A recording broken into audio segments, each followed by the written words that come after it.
So yeah, so we've so I think it's probably a good chance to just to touch on the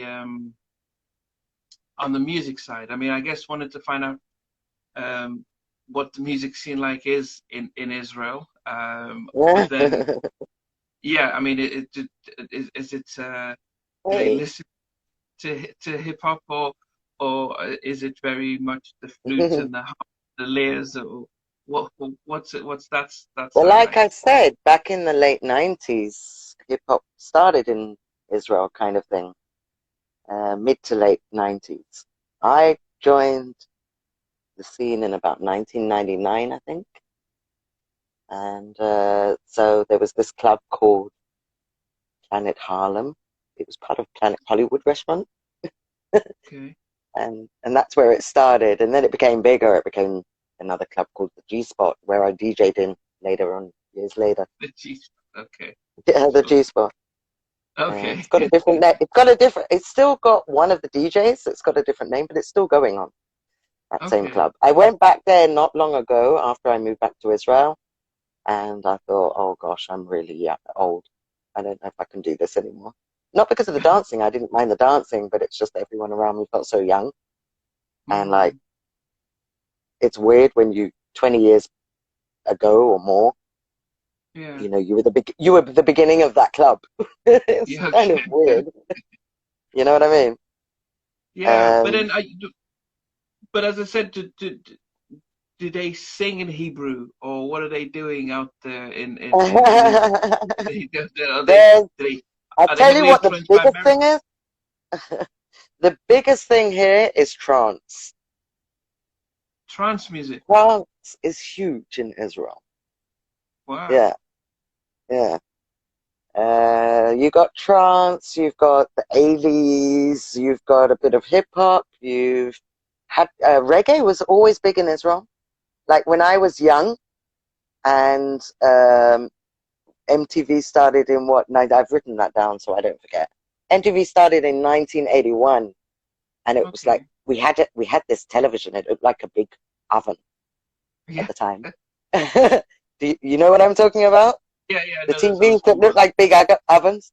Yeah, we had Yeah. one of Yeah. them, and MTV came on, but I couldn't get MTV, so we went to like a youth club where we could all see MTV. And then Wow. Thriller came out in what 1983, and we all went to watch Thriller at this youth club. Whereas my Wow. sister, who was 3 years older, was listening to Bob Marley for years. All she would Wow. listen to was Bob Marley, a lot of My goodness. reggae. And Yeah. so reggae's always been very big in Israel, Zion, etc. Yeah. Yeah. Yeah. Yeah. Yeah. Yeah. Yeah. But yeah. But Uh, even with that, you'd assume that they would still be.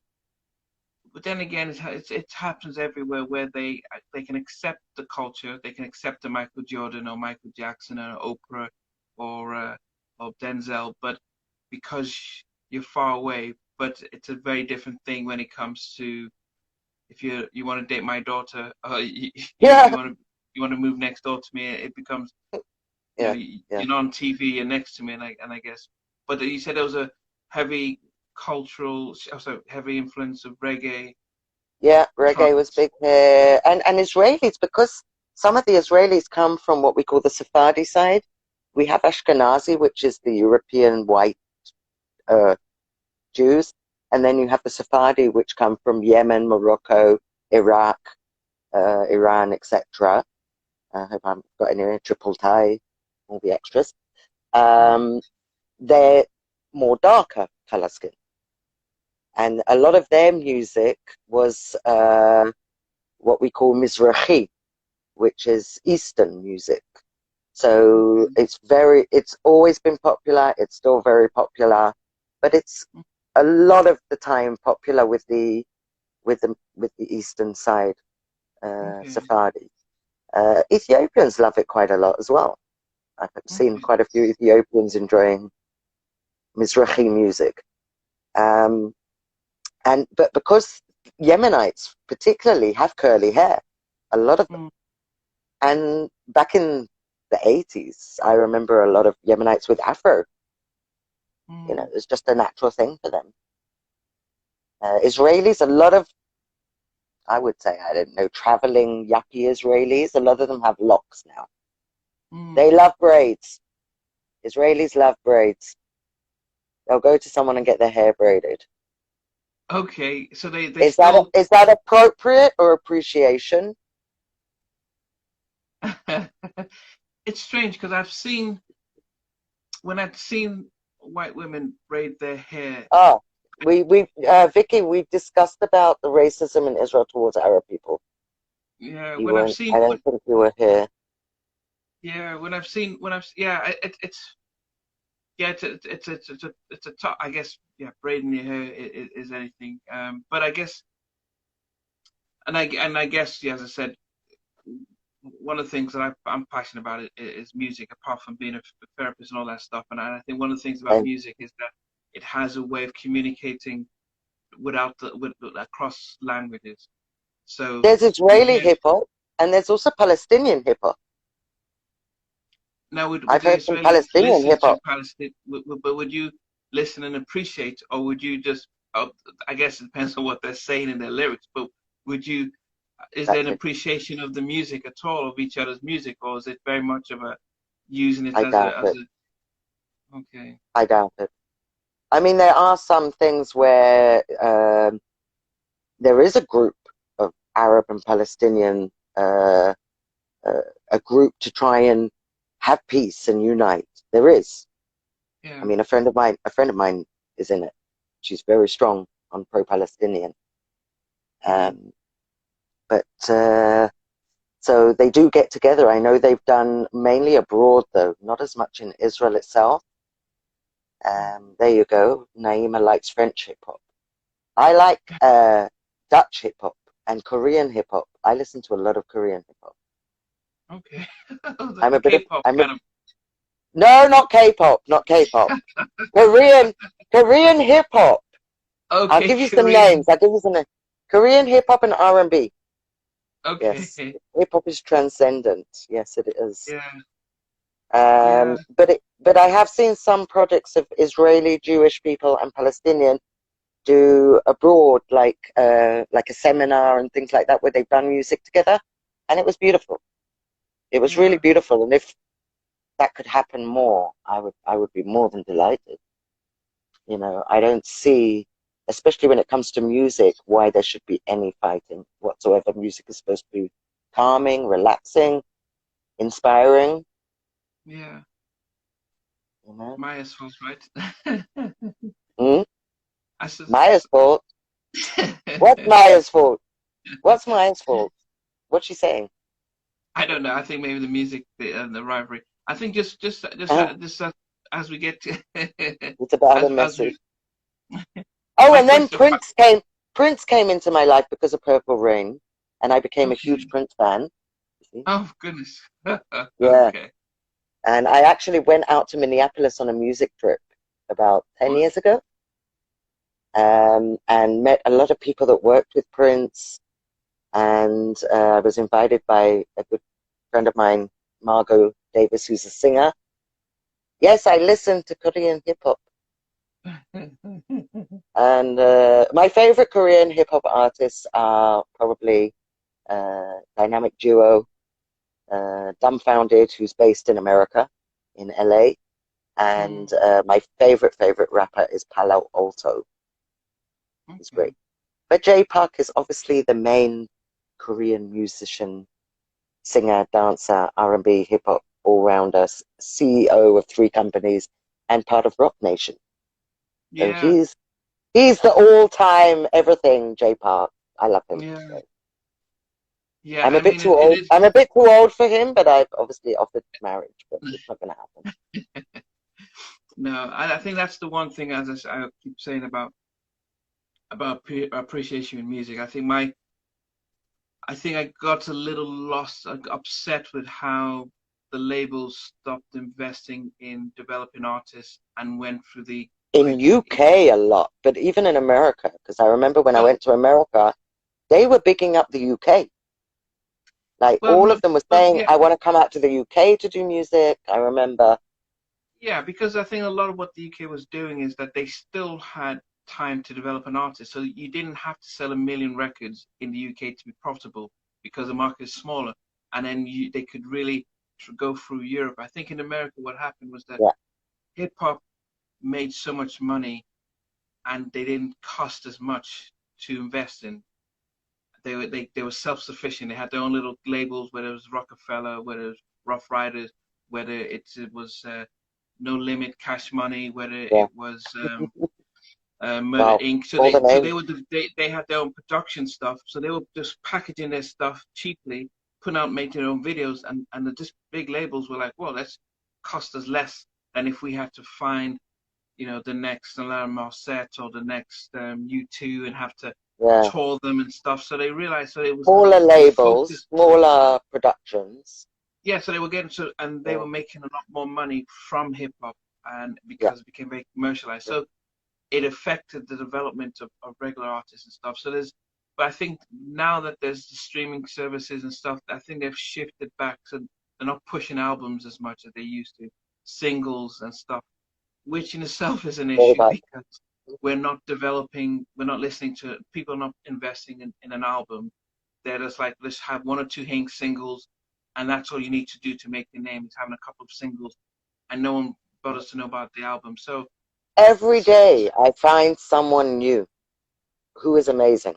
Every day. yeah, yeah, Constantly. they're I mean, I discovered Gallant about a year ago and I crazy over him. yeah, You yeah. know Gallant? Your friend Uh, says a lot of labels are run by white men. I did yeah, work in that's in been a a big record. discussion. Yeah. You worked Oh in a yeah. record label? I did. Babyface and his wife, and his former wife Tracy Edmonds, had a label Yeah. called Edmonds, and they had Oh, yeah, John I remember B. that. They had John B. And they Yeah, had a that's good right. third story. Wow. So I was working. So I was there. So John In B. had already. America then, Yeah, I was living. I moved to while LA you and I were in spent about America. three Yeah. years out there. Oh, Um, wow. so yeah, so living in LA, I mean, you'd see everybody. I mean, goodness. Uh, Tyrese came to a label. Um, I've been with Mike Tyson, Puffy. Mm. It's almost like if I Are we tried to get name past, dropping? Are it's we name dropping?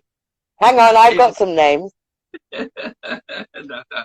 Mariah Carey at lunch and stuff. So there was just too many to name. But I was, We are name dropping. yeah.